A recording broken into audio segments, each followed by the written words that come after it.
अभी जो आपके जितने दिन बचे हैं मनुष्य जीवन के, ये प्राय प्रश्न बना रहता, मुझसे पाप हो गए, क्या क्षमा कर देंगे भगवान? तो ध्यान से सुनिए, मनुष्य जीवन में अभी जो आपके दिन बचे हैं, यदि उन दिनों का ज्ञान पूर्वक सदुपयोग करें, अर्थात नाम जप करते हुए पूर्व में जो पाप किए पुनः ना होने पावे, तो मैं तुम्हें वचन देता हूं कि तुम्हारे सारे पाप मेरे प्रभु क्षमा कर देंगे। तुम्हें कोई भी पाप का दंड नहीं भोगना पड़ेगा। जितनी श्वासें अब बची हैं, जितना जीवन बचा है, अब ज्ञान पूर्वक व्यतीत कीजिए। कोई पाप कर्म जो पीछे हुए पुनः मत कीजिए और नाम जप कीजिए, सारे पाप आपके प्रभु क्षमा कर देंगे। गीता जी, सर्वधर्मान परित्यज्य मामेकं शरणं व्रज अहम त्वां सर्व पापेभ्यो मोक्षयिष्यामि मा शुचा। श्री भगवान के वचन है।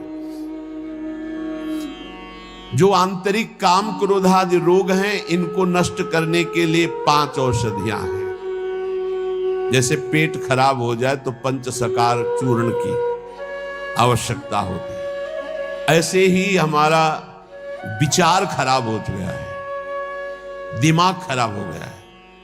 सत्य वस्तु को भूलकर असत्य में रमण करना पागलों का कार्य है।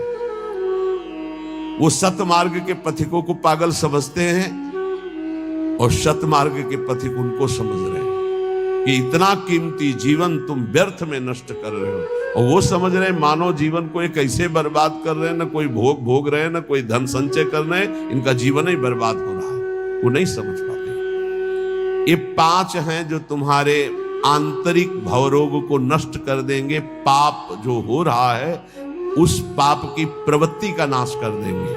5, पहला सत्संग। सत्संग,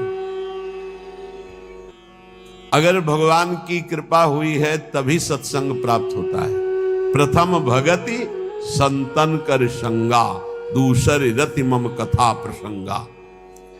सबसे पहली कृपा भगवान की होती है कि सत्संग प्राप्त होता है।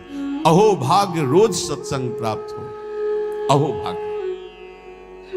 जिस दिन होता कि आज पूज्य श्री मथुरादास जी कथा करने नहीं आएंगे, उनका स्वास्थ्य खराब है, या आज उनकी निर्जला एकादशी है, उस दिन ऐसा लगता है जैसे वज्रपात हो गया हो कि आज महापुरुषों के चरित्र सुनने को नहीं मिलेंगे। जो महापुरुषों से सत्संग प्राप्त, वो फिर और जैसे रबड़ी पाने के बाद गुड़ का सीरा चाटने की इच्छा नहीं होगी।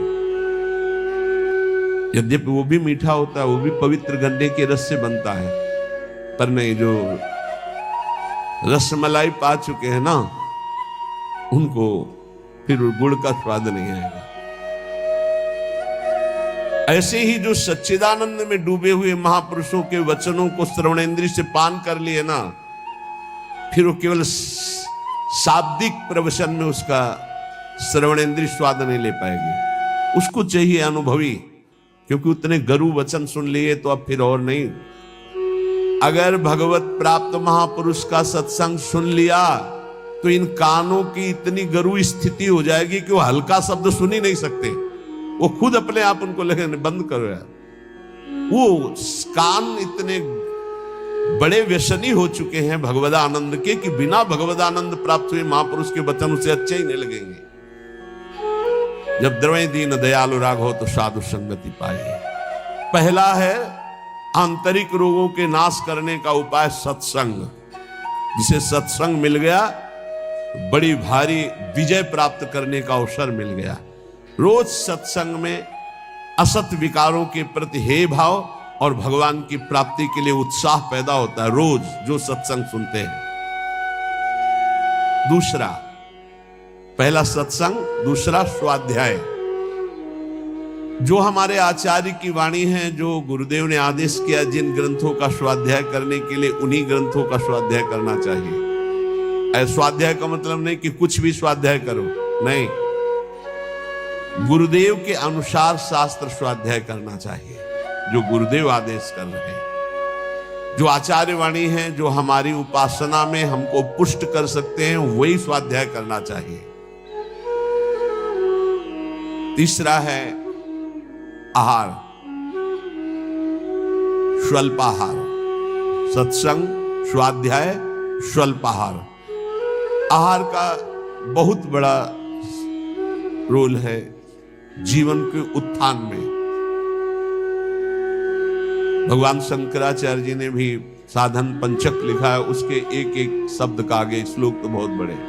वेदो नित्यम अधीयताम संगा सत्सु विधीयताम महावाक्यार्थस्य विचारिताम क्षुध व्याधि चिकित्सताम एकांते सुखमास्यताम।